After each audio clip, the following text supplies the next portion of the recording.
Right, we are recording. Laura, how you doing today? I'm good, thanks, Stu. I'm glad the sun's out. Yeah, it's lush today. Um, so we're recording this at the what's the date today? The 11th of August, and we're a couple of weeks into lockdown being the restrictions being dropped, and I guess starting to reconnect with each other and resume a new normal, I guess is the term that everyone seems to be using. Mm. How have you found the last sort of 15, 16 months as both a human and as a creative? Um, well, I mean, I've gone through a lot of changes in the last month in terms of sort of my personal life. But I've also managed to make a feature film in that time. So, Like you do. like you do. So I don't know. I think it's been a weird. I don't think that I've had quite the same experience as everyone because I've been so busy, but I've also been quite isolated for a lot of it, as we all were. I managed to have the time during when we first went into lockdown to write the script for the film that I've just released in the UK, and now it's going to be released in the US and worldwide in September. And my cat's attacking now. Sorry, but yeah, it's been it's been crazy. I mean, it's definitely been a challenge on my mental health at times, but I think in many ways having some space has been a bit of a blessing because I've been able to achieve this thing. So I'm grateful in some ways that I've had some downtime, but obviously it's been a heartbreaking time as well. What about you? How's it been for you? Well, that's weird. I've asked this question about 300 times. No one's ever asked me back. Yeah. A bit bloody rude, isn't it, mate? Isn't it? Yeah, it's been all right. I run a venue in Essex, and so that's been shut for the majority of it, and still is shut at the moment. We're sitting tight and just seeing how the other venues reopen, how that works, and we're just going to kind of sit tight for a little bit longer. But yeah, it's allowed me some more time at home. I'm lucky that I've got a little studio at home that I can kind of lock myself away in. And what's been the big thing for me is podcasting, I guess, because usually I would head into town and go and meet in studio and record these things. And then there was this thing called Zoom that everyone was telling me to get involved with. And it's been amazing. Obviously I think I prefer to be in a room with people because there is a more of a kind of vibe and connection, I think, if you're in a room with someone. But adapted quite quickly to Zoom, and I think it's enabled me to not just look at who might be in London at this point. It's like, okay, I can speak to Motley Crue, I can speak to Foo Fighters, because it just means I get an hour with them on Zoom, but the conversation's still the same. So yeah, that's been really nice, and thank you for asking. Well, look, we're going to obviously talk about the film throughout the episode today, but I want to kick things off and ask you to tell me, please, the song that you regard as having the greatest ever intro. It's actually, and this is genuinely the song I think has the best intro ever. But it's also one from the soundtrack of my film, and it's the first song you hear when you watch it, which is a kind of a coincidence. But it's The Rats by the Walkmen from Bows and Arrows, the album. And it's just got this sort of relentlessly exciting guitar intro. And then Hamilton, the singer, just comes in with this sort of violently aggressive and angry vocal. But weirdly, even though it's quite a relentless and aggressive song, it just fills me with complete joy because it's so exciting and venomous and everything that I love about rock, like indie rock music and guitar music. It's just like hands in the air, let's all jump up and down, let's get some aggression out and some emotion out. So that's why I used it in the intro of the film, because there's we see the two lead characters like running, and that song always reminds me of running for some reason. And it's that, and I've seen them live a couple of times back in the day, and that song was always just such an exciting tune to hear live as well. So that's my fave. It's so good. It's so good. I Are you a fan? massively, yeah. And my band back in the day, like in the sort of late 90s, we done a few shows with Hamilton when he was fronting Jonathan the Fire Eater. Uh, and Oh, cool. and I'd What never was heard your any. band? We was called Lilo, and Oh, and, cool. and we kind of, like, I didn't see anything more of Jonathan Fire Eater. I presume they'd split up, and that was it. And I remember just putting on MTV one day and just seeing him and going, "Oh fuck, that's Hamilton." That's him. And then Yeah. I wasn't even watching him. I was just watching. It was a video for the Rat, and I was just watching the drummer, just thinking, "Holy shit, are his arms going to fall off?" And His like, arm's gonna bloody fall off. I know. it's just, and as an indie DJ, when songs Mm, like that come across or come out, it's like, right, well, that's yeah. not going to be leaving the record box for the next 10 years, because it Yeah. hasn't, and it still has exactly the same reaction when you Agreed. drop it now. It's got such a sense of urgency about it, and it's Yeah. just wonderful. But I don't know what your thoughts are. You mentioned Bows and Arrows. I hurried out and bought that record, and I was really disappointed because there's nothing else on that record that sounds like the Rat. It's No, more I mean, Dylan-esque, I think, the rest of the yeah, record. I mean, I do think that Hamilton's a really great songwriter, and he's writing a lot of very different stuff these days. Yeah, I mean, I think I'm reluctant to say I dislike the rest of the album, but that song is very hard to beat. Yeah, absolutely. So, I do think it's one of the, I mean, personally, I think it's one of the best songs ever. Yeah. So I think, it's not everybody has been so lucky to have a kind of plethora of those tunes in one album. I mean, it's a rarity. I think whenever I saw them live, I still enjoyed their other tunes. But I think I do agree with you that album, that song is kind of like it's a diamond, isn't it? In there. Yeah, for sure. But They I set think quite a the few bar people pretty felt high that there, way. didn't they? Yeah, and I think quite a few people felt the way you did. But I think I'm reluctant to say I dislike the rest of the album, because I do think I enjoyed it, but I would be lying if I said I didn't skip to that track as well. Yeah, I feel you.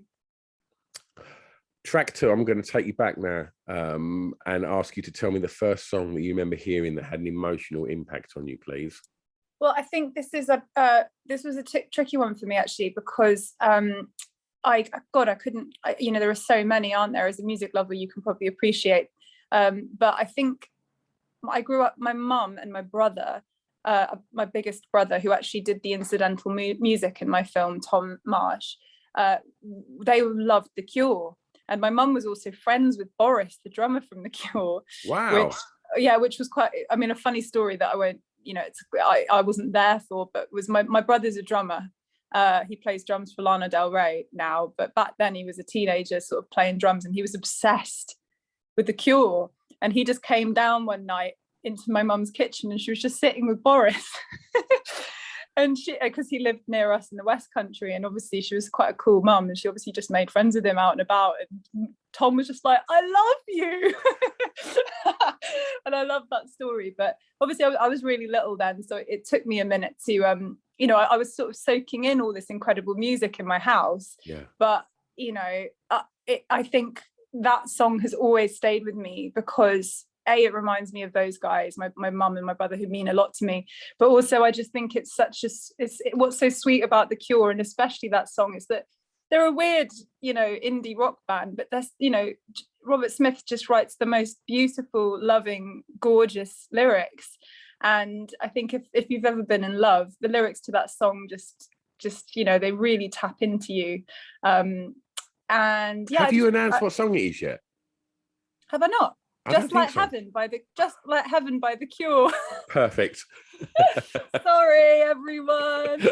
So The Cure, Just Like Heaven. I mean, I could have chosen a Love Song or a bunch of other songs, but I think that's my favorite. And it had that really dreamy, gorgeous video where there's lots of kind of like ghostly, beautiful women. But that reminds me of being in my kitchen and probably being about 7. But it was like one of those first moments where I was like, oh, music, like that isn't shit pop music, and understanding that that was a real band, and Yeah. wanting to know more about it. And I think I was quite little. I must have been about 7. It's such a great record, isn't it? And Yeah. and I mean, I won't say it's shit pop. It's far from that, but it's got real pop sensibilities though, just like Heaven, hasn't it? Like that synth play overs. It's like, and the guitar lines, they're really poppy. And like, I think Robert Smith knows his way around a hook. I actually went to see the Gorillaz last night, do an NHS gig at the O2. Oh, a couple of my pals went. Was it fun? Fuck, it was so good. Just being around thousands of people, just having a good time was so lovely. Oh, mate. Second track, just double casual. Don't even introduce him. Out walks Robert Smith. And it was Shut like, up. Robert Smith's on stage. And he was brilliant. He didn't have a guitar, so he was just standing there with a microphone, just doing his kind of little Robert Smith dancing. It was amazing. What did he do? What song was he doing? I think it's one of the new album. I don't know what it is, because I'm not up to speed on the Gorillaz, but my friends and nurses were like, do you want to come? And I was like, 100%. And it was, I bought out everyone: Shaun Ryder, Rowetta, Slaves, Slow Tie, Peter Hook. It was like guest after guest after guest. So it was, De La Soul. It was so good. You know what? Good. He really knows how to get them together, doesn't he, Damon? Our mate Damon. Like his like address book and phone number like list must be, oh my God, imagine getting your hands on that. Oh wow. So you mentioned having a cool mum and a brother that was, a drummer. So growing up, I presume it was a musical household. Very much so. My dad was in a band in the 70s, and he was also in a band when he was before that called Gringo, who were like a cool kind of psychedelic, a bit like Cream, but with a bit of psychedelia. And they supported Cream, and I think they supported Hendrix at one point. I might be wrong. Wow. But they weren't particularly successful in the sort of commercial sense at all, but they were a gigging band, in the late 60s, I think it was. And then after that, he was in a band that were like a kind of, he was the keyboard player in a band called Sailor. He wasn't the songwriter, but they had commercial success. They did, they were at number 2 when like Bohemian Rhapsody was at number 1. So they were around. They were quite silly, and so dad had some success in the pop world, even though it wasn't technically his band. So it wasn't necessarily financially a big thing for him, but he did have an incredible like tour. He would tour a lot, and he's a very talented musician. He's also written lots of music for bits and pieces for like plays and stuff like that. So there was always music going on from his kind of in his world. And my oldest brother, I've already mentioned, is a drummer, but he was probably the person that had the biggest influence on me in terms of everything to do with music and film. So he introduced me to all my favorite bands, and sort of gave me sort of lovely lessons on everything from The Cure and the Smiths, and showing me David Lynch films and stuff like that. And then my other brother was he's also an incredible soul singer, and he used to do kind of sing at people's weddings and things like that. He's now a security guard, but he's very happy with his kid and living quite a much more sort of modest life. But so everyone was kind of musical, and that's why I initially started off my creative journey. That sounds so wanky, but playing music, and I started playing guitar when I was 11 as well. It was definitely all music to start with. Okay, well, let's stay in them years then, because for track 3, I'm going to ask you to tell me the song that reminds you of your time at school, please. Well, I was a bit naughty, wasn't I? I gave you a couple. That's all right. You can have some honourable mentions. Okay, so it's a tricky one, because I think I'll say the two that were remind me of being in school, but also remind me of my first festival experiences. Okay. So No Doubt, we're obviously in the 90s, like every little girl wants to be like Gwen Stefani. So my No Doubt choice is Just a Girl.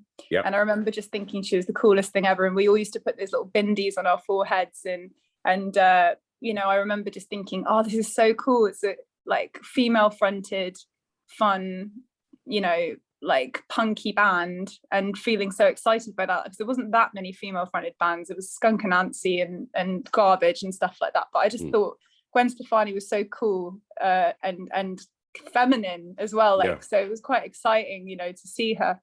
And I saw her at Glastonbury, and my mum was watching the TV and saw me on someone's shoulders when they were playing that song. How cool was that? Really cool. And actually, when my brother saw Blur about whatever, like 10 years previous, she'd seen him on someone's shoulders when they were playing Girls and Boys. So, you know, like those little moments just remind me of being in school, but also remind me of those sort of euphoric moments where you didn't drink, but you went to festivals and you would just enjoy stuff. And then the other one is Nancy Boy by Placebo, which I remember just adoring. I used to write Placebo on my school books and like on my bags and stuff. And I remember that was one of the first songs that I thought was a little bit dangerous, because obviously the lyrics are super sexy and super dodgy. Like, and I was like, what is this? Woman, man, modern monkey, like all these lyrics. And I remember sort of feeling quite turned on by it and not quite knowing why. So yeah, those two I would say. I know it's naughty. I think I'll go for Just a Girl as my main one, and then Nancy Boy is the B-side.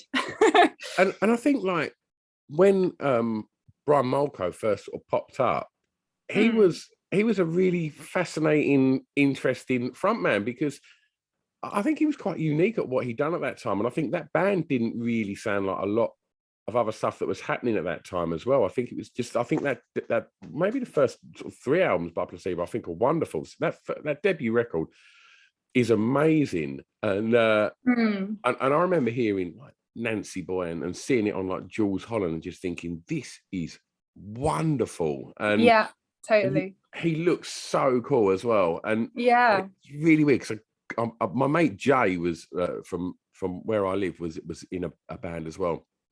And he went, oh mate, I'm in a music video. I said, really? And he went, yeah, for this band. And I completely didn't think about it until I saw the video a little while out. He's in the Nancy Boy video. He's the head that's in this like tank thing. No way, he's the head guy. Yeah, that's my mate Jay. What a claim to fame. I know exactly the head guy you mean. Yeah. What a brilliant thing to be able to say. I'm that head guy. I'm the head guy. I'm the Nancy Boy head guy. That's cool, man. But yeah, I think very cool tune. And he was so sexy, and like, you know, and I think when you're a teenager and you're sort of coming to terms with who you are, and like he was just so exciting. And I remember seeing them the same year as I saw No Doubt. I went to Glastonbury that one day that No Doubt played, and then I went to Reading Festival this one day that Placebo played, and being like, oh my god, this is where I belong, in a mosh pit, you know, that was where I belong. Yeah. And going back to school and just feeling like that you changed, you know, that nothing's the same. Do you think that's because you found your tribe at that point? Well, I didn't really. I think I always felt quite like a bit of an outsider at school, because I was from a little West Country town, and I always felt a little bit itchy, like I needed to go somewhere else. I didn't feel particularly pressured to stay in school either. So I think I remember what happened was I went to New Year's. I shouldn't have been allowed to go really, but I went to London to is it called the Tunnel in Tufnell Park, to on New Year's Eve, to an indie club night, and with a friend. I don't know why we were allowed to do that. We were only 15. And I remember meeting a couple of girls in this club, and they were so cool. There was this like awesome girl with like black dreadlocks, and like she reminded me of Skunk Anansie, like skin, because she was in a band and she was doing like, she was saying that all her favorite tunes, like she could play on the guitar. And I remember thinking she's the coolest thing ever, and she had a really cool mate.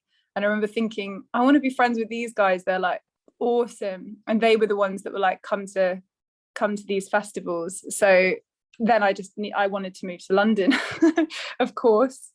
So yeah, I did feel like my tribe was elsewhere. I felt like I needed to get out of my little hometown.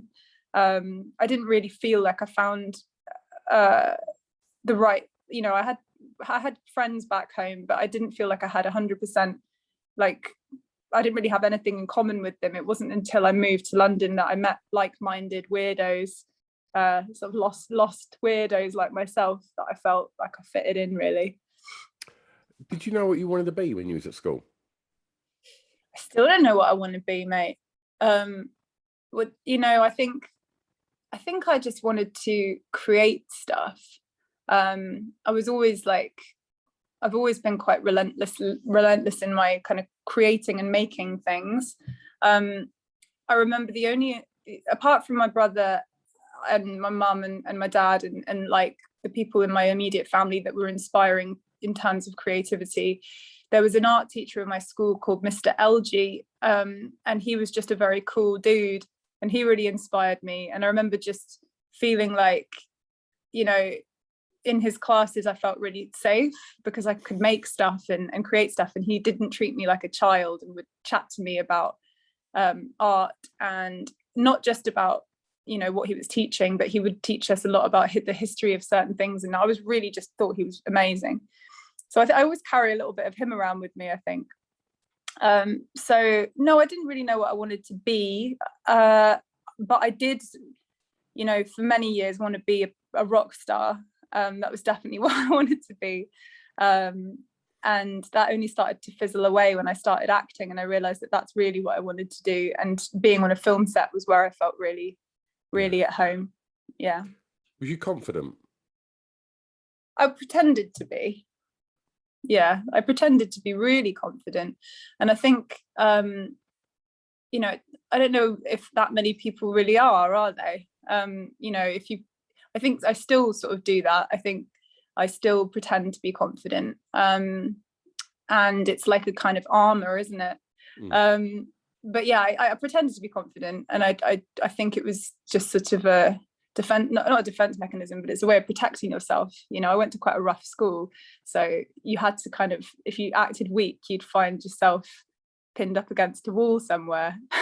So yeah, I wouldn't say I was tough, but I was just sort of, I was kind of confident, I guess, but I don't think it was real. What about you?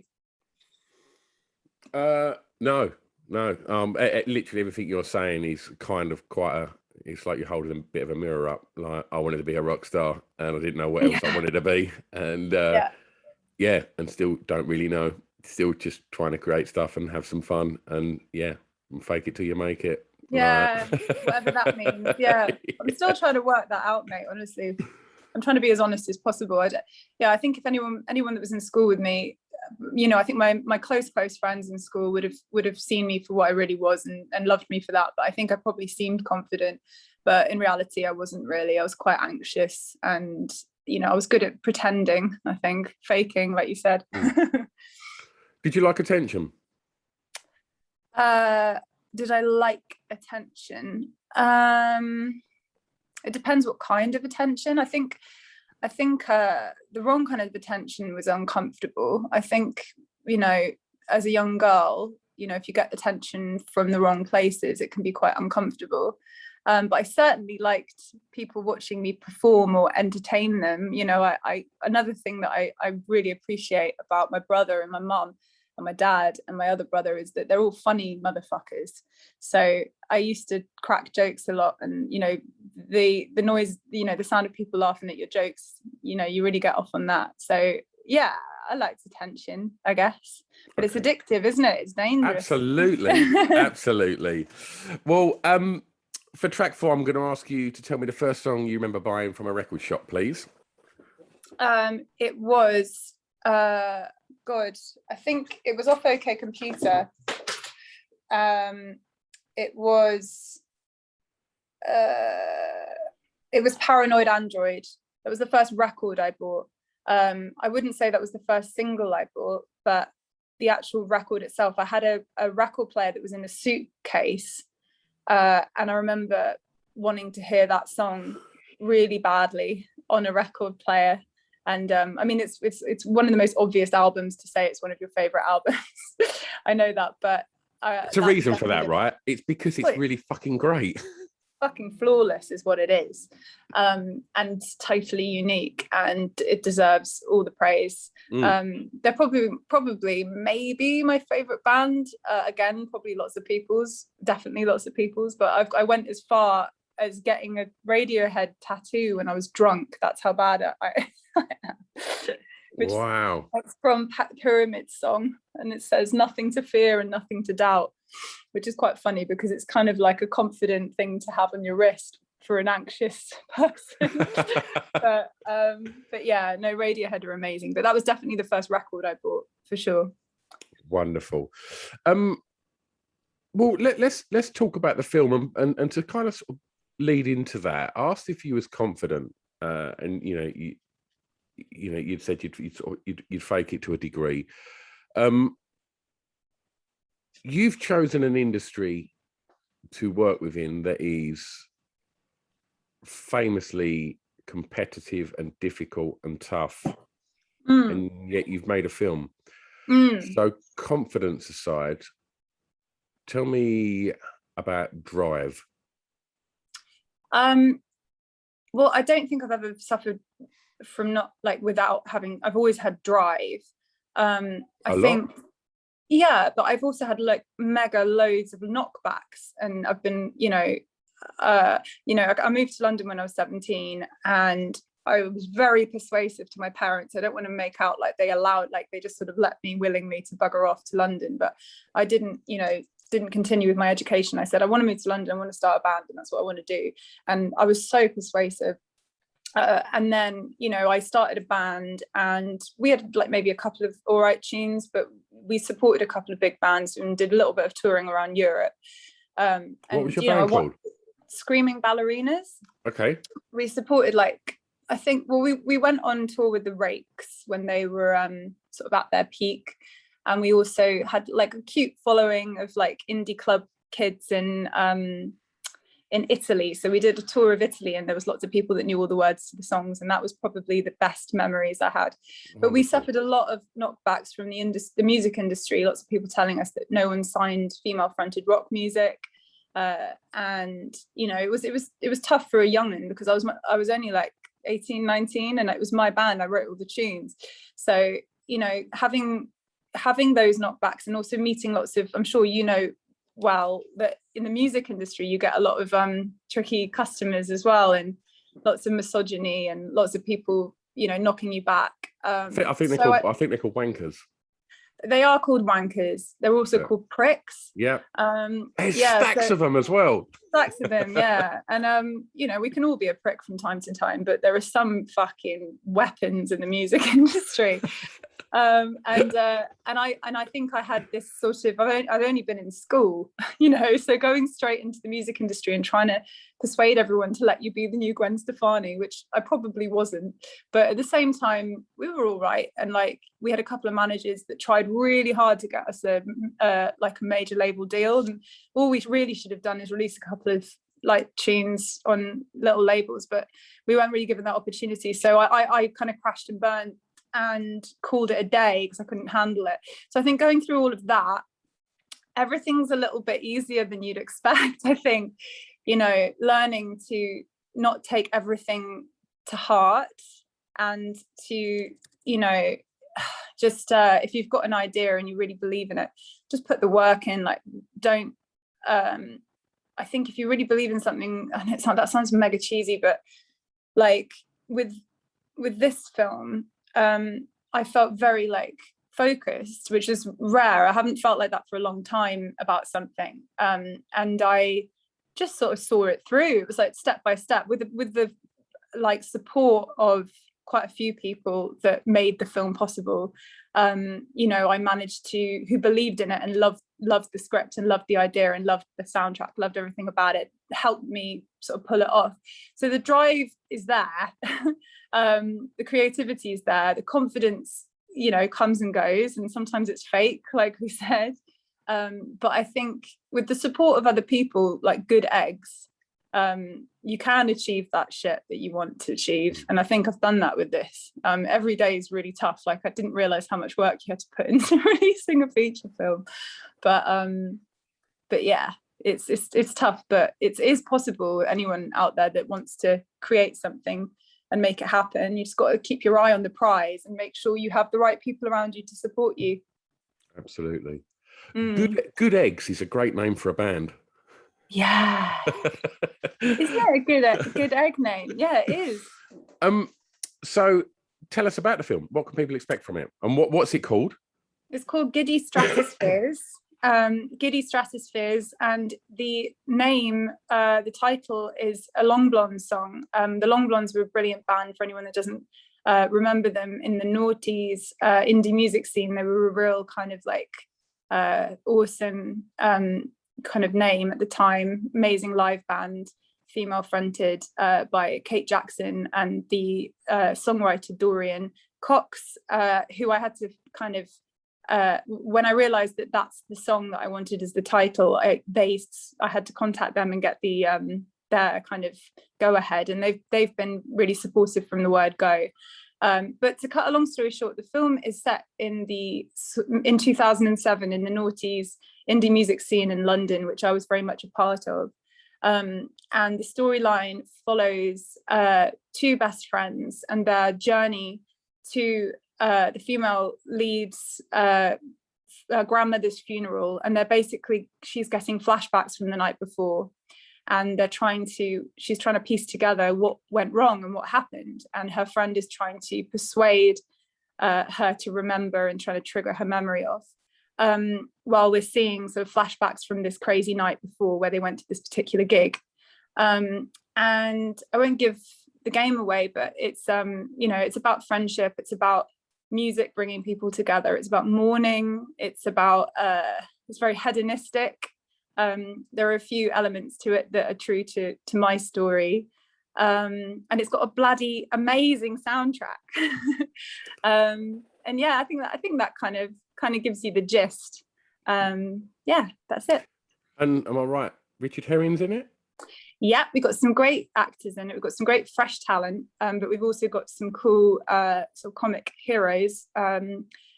Richard Herring plays the father character Murray, and Nick Helm plays the brother, who is Tim. And they were kind of two of the first people I cast. And again, like what you were saying about being able to get people for the podcast easily, because I was contacting people in lockdown, everyone was kind of sitting around. So I managed to get, Richard Herring was on board from the word go. He loved the character in the script, and he's one of my comic heroes. So that was a real awesome thing. Yeah. So, and then there's lots of really cool, fresh talent as well. Wonderful. Have you been on Fan Club yet, Nick's podcast? I have. I did it last week. Oh, wonderful. Yeah. Like Nick and Nate are great. Yeah, they're bloody great. They're just sweethearts, but they're so funny, and we had a real geek out talking about stuff. I mean I get on really well with Nick anyway. I'm actually going to see him do his work in progress stand-up tomorrow. Wow. But he was amazing because he's playing my brother in the film, and I don't know whether he was really aware of it, but he became quite brotherly, and obviously I was quite challenged with a lot of stuff making the film, but he's got this kind of like, I think because he's been in the business for so long and he's used to creating his own stuff, and he's also used to, being the lead and uncle and all that kind of stuff. He's just a bit long in the tooth. So he was just great at advice and great at support and really solid. And it was like, he became quite brotherly. So I've got to give him a big shout out for that, because I appreciate it. Wonderful.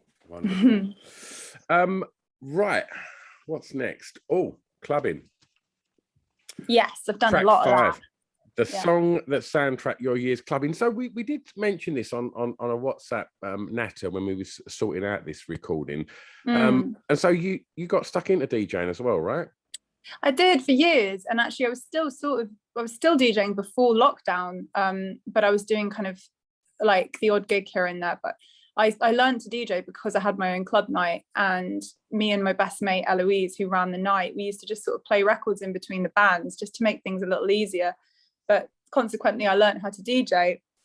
And yeah, so again, like we were saying with the Rat, the song that I think will always make me go absolutely fucking crazy on a dance floor is Date with the Night by the Yeah Yeah Yeahs. Another female fronted band that really inspired me, but it's just pure it's like pure vicious euphoria, that song, and the lyrics are really fun, and everyone does, you know, I remember back in the day when that first came out, every girl with a fringe on the dance floors of indie discos would do their best Carano impression, and like, you know, it was that I think I used to occasionally like climb up on the decks and like just jump about, and I definitely did actually, and just, you know, shot after shot after shot and slowly deteriorating. It reminds me of all of that, but I still listen to that song when I need to be hyped up. That, I mean, the stuff that was coming from the States around that time, you know, when you were seeing, you know, Yeah Yeah Yeahs, and obviously Strokes and Von Bondi's and Interpol, there was so much great stuff. Just, it felt like they all just come straight out of New York and just landed in London, and it was just, it was such an exciting time. Interpol was nearly my best intro for Which one? Slow Hands. Oh, I know it's an obvious one again, and actually it's not necessarily my favorite song of theirs, but that is like an amazing intro, that like just really exciting. yeah. But yeah, they're a great band live as well. I was saying recently that I would love to see them live soon. Have you seen them before? Yeah, quite a few times, but Yeah. I feel like I'm getting a bit kind of like, you know, like I'm remembering all those experiences. I'm like, oh my God, imagine watching Interpol, you know. I had such a great gig about maybe 3 years ago, like pre-lockdown. The Cure played Hyde Park, and it was like literally all of my 40-something mates that grew up in my club. Like we all got back together and we went to watch The Cure just to reminisce.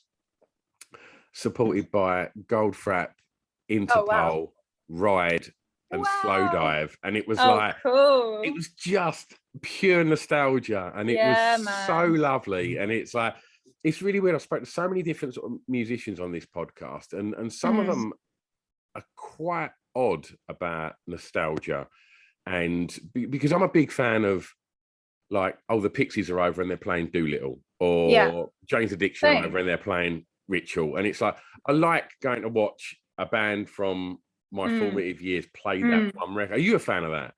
Yeah, absolutely. I mean, Pixies are one of my favorite bands as well, speaking of which. But no, absolutely. I mean, like, I think it feeds me to see sort of bands that formed me, for sure. But I think I can appreciate that for some people, they want to constantly be moving forward and changing, especially if you're a musician and you're working as a musician. You don't want to kind of look back too much, perhaps. Is that what you found with people? Yes, exactly that. And it's really weird. I think there's a balance to be made there. And like, and I, you know, even, you know, I guess the ultimate artist, if we're looking at like Bowie and things like that, then they're always going to be playing Heroes, and they're always going to play Starman. And it's like, I don't think he's playing much anymore though, Bowie. No, I've heard that.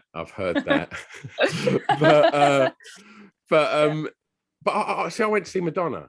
And I was so excited to see Madonna because I'm 48, so like she was everything for me, like growing up. Like Madonna, Prince, Jackson, all of that kind of era of the 80s was so exciting, and I was so keen. And I just wanted her to come out and play the Immaculate Collection from start to finish, right? And I knew that was never going to happen. She played a new record from start to finish and played 3 songs that everyone else knew, and I was just fuming. I was just fucking disappointed. Yeah. And the weirdest thing was, like, I think she played Rowlight. Oh God, I don't even remember what the other ones were. Like a Prayer. But then right at the end, she walked off stage. I thought, right, there's going to be an encore now. Hopefully we'll get into the groove, or Like a Virgin or something like that. Yeah. And the opening chords to Holiday started, and I was like, get in, have Holiday. And then the video for Holiday come up on the big screens. And then it just carried on, and the lights come up, and that was it. It was like, oh, she's not encoring with it. She's just putting the fucking video on. Oh my God.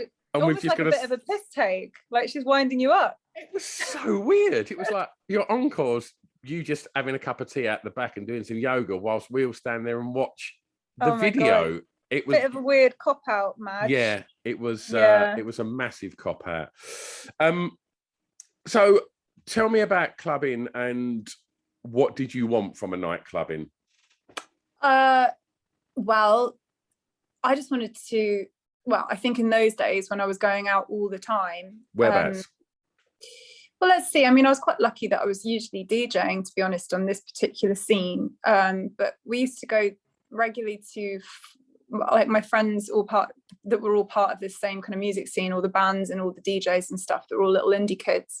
We all used to go to Frog, which was at the Mean Fiddler, and that was run by a few of my friends that lived in Nambucca, which was on Holloway Road. So every Saturday we'd go to Frog, which would be Frank like Turner involved in that? Oh no. yeah. Frank. So Frank Beans on Toast. So Jay, who is now mostly known as Beans on Toast, he lived above Nambucca as well. Right. I lived around the corner. I was only like 18, and we all used to. Lots of bands played there, and actually the Long Blondes played an amazing gig at Nambucca. But lots of bands started out there. Like you could literally name so many big names that used to do gigs when they first started out there. But Frog was like a really big, euphoric indie club night. It was huge, and you'd have like somebody as big as the Walkmen or the Yeah Yeah Yeahs headline, and then you'd have this room upstairs called the Art Rocker Room, which was the magazine Art Rocker. Yeah. So you'd have lots of kind of quite spiky, punky, cool new stuff in there, and then you'd have the big indie bangers in the main room, and it was huge. And I remember how big the Mean Fiddler was, and that just felt like being in church, you know. Yeah. But we used to go to, we were at this point, me and Eloise, my friend who ran our night, we used to DJ everywhere around Hoxton, Shoreditch. We used to DJ in Catch, the Hoxton Bar and Kitchen, the Electricity showrooms, and then we'd go to places like Trash, White Heat. Let's think. Then there would be lots of, there would always be stuff. What I've been sort of saying a lot recently is like, I can't believe there was always somewhere to go every night of the week. So, I was turning up. I worked in a little clothes shop at that time. I'd just turn up and puke all day at work, sometimes not having slept at all, and then go out again straight away. So I think I just wanted to get completely wasted and go mental and listen to all these songs and play them. It was a kind of combination of pure joy and then killing yourself by accident constantly, waking up and being quite happy that you were still alive and not quite knowing how. I look back and I don't know how I got through it, to be honest, but yeah, I just wanted to go mad, if I'm honest, mate. Wonderful. Right, let's take you home. Track 6, favorite song from an artist from your home county, please. Well, so yeah, I'm born in a little village, a little town called Trowbridge, which has absolutely nothing going for it. So I've chosen where I started doing my A-levels before I buggered off, which is in Bristol. And the band is Massive Attack, and the song is off Mezzanine, and it's Teardrop. And I was just listening to it just now, just to kind of remind myself of how much I love it. But it's just like a heart beating, isn't it? It's just absolutely beautiful. And another band that I remember when I saw them live at Glastonbury, I guess it must have been 2006 or something, and just being on my own, I'd lost all my friends, and seeing them live, and it was just like, it was just incredible. It was just absolutely amazing. They're such an amazing act. And there were quite a few cool bands to come out of Bristol, but I think they were my favourite. And that's one of my favourite songs of all time. And a great video as well. That's an amazing video. Yeah. It really is. And that's Liz Fraser sings that, isn't it? Yeah. And I mean, there's a vocalist right there. Stunning. Absolutely stunning. Yeah, beautiful. Last track. This is when you get to put your DJ head on again now and be a tastemaker. A song that many may not know that you would like them to hear, please. Well, it's not a banger. It's not got to be. It's not a banger at all, and I could have chosen a banger, but I've chosen a song that I really don't think many people will know, and it's off an album that maybe like serious sort of shoegazy indie kids would be into, but the artist is called Stina Nordenstam, and she's from Sweden. And another act that my mum and my brother absolutely loved, and she's this little Swedish pixie, and she's famous really for what was the song called? Little Star, and it goes Little Star, and they used it in Romeo and Juliet, the Baz Luhrmann version, and it's the gorgeous moment where we see Claire Danes with her angel wings, and it's just a really pretty, gorgeous song. very delicate, but the album that comes off of is like very strange, and it's got some really cool dark beats. And the song that I've chosen is called Crime, and it's what the album is called When Debbie Comes Back from Texas, and the song is called Crime, and it's got this rainfall you hear in the background, and the song is about somebody being murdered. Sounds really awful, but actually it's really beautiful, and like really makes you feel like, you know, you close your eyes and you listen to that, and you're in a completely different dimension in this weird world where something awful's happened, but you kind of feel like you're in a weird little like womb like cocoon when you listen to it. Yeah, so that's my choice, because I think it's unusual, but it always makes me feel soothed somehow. Wonderful. Well, Laura, we put together a Spotify playlist to accompany the podcast so people can go listen to all of the tracks that you've chosen today. And so as we find ourselves, as I mentioned a while back, kind of getting back into socializing and being normal and getting back out there, what are you looking forward to most from the rest of 2021, and what's going to be happening professionally? So the next thing to happen professionally of sort of the main thing is that I'm about to release, the film's already released in the UK, but we're about to release it in the US, and then, you know, at the same time we're releasing it worldwide as well. So it's just ongoing giddy mania for me, but I'm also pitching 3 new ideas for 3 new projects. So there's a film and there's 2 TV series that I'm trying to get off the ground. I've been making a bunch of music videos that I absolutely love making music videos. As you can tell, I'm a bit of a music geek, so that's always a real treat. And I don't know, like I went to a gig on Saturday. I went to see Sleaford Mods, and they were being supported by Baxter Jewelry and Fat White Family, and it was like, that's a lineup. Bloody amazing. I mean, it was just incredible at Crystal Palace Bowl, which is, it's kind of a nice place to see that stuff, because it didn't feel too mad busy. And me and my boyfriend managed to get to the front, you know, and watch Sleaford Mods. And yeah, so it's like seeing more live music again, I've realized really does feed me, and being able to make more stuff and do my film justice, get it out there and make sure everyone sees it. Excellent. And if people do want to see it, where's the best place to go and find out where they can see it? If you're in the UK, you can watch it now on Sky or Amazon Prime or iTunes, Google Play and Microsoft TV, which I didn't even know existed, but you can watch it there. So yeah, pretty much all the streaming platforms at the moment in the UK. And then we'll be making more announcements on where people around the world can stream it, as it'll be released in the US on the 14th of September, and we'll be letting people know soon where they can catch it. How exciting is that? It's exciting. It's very overwhelming. Not gonna lie, but you know, I'm mega excited. You've made a feature film. It's incredible. Like absolutely amazing. Oh, thanks, Stu. Yeah, I'm still pinching myself, to be honest with you. Yeah, I'm you know, I really couldn't have done it on my own, though. I have a great team behind me. So Laura, it's been an absolute delight talking records with you. Thank you so much for your time. You too, Stu, and I hope I see you at a gig or something soon. Bound to happen, mate. Bound to happen. Thanks, mate. Thanks, mate. Right, let me just press stop on there.